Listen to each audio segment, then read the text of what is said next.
तो गोटे कथा कही कौन ना कृष्ण नाम पाप क्षय जे पापी न करि पारे पाप से बंगला जन कवि कहले एक बार कृष्ण नाम जत पाप हरे पाप किया सात नाई अत पाप करे पाप करि पारे ना। वर्तमान समय गाँ गाँव हरि कीर्तन हनुमान चालीसा प्रवचन भजन कार्यक्रम इत्यादि इत्यादि होउची हेले जो गाँव हरि कीर्तन होउची सेही गाँव रे पचारिबा भाई रे केमिति अछु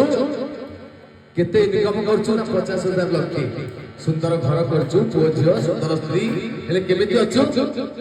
नै संसार विश्व बोलिया लागु शांति लागु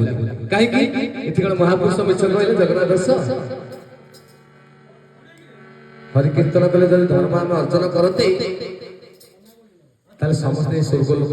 मर्त्य लोक होचे स्वर्गपुर हो जाए ये होचे सत्संगर आशा हरि कीर्तन कले मनुष्य सत्संग जागृत होता है ना विवेक जात होता है कहले बिनु सत्संग विवेक न हुए राम कृपा बिना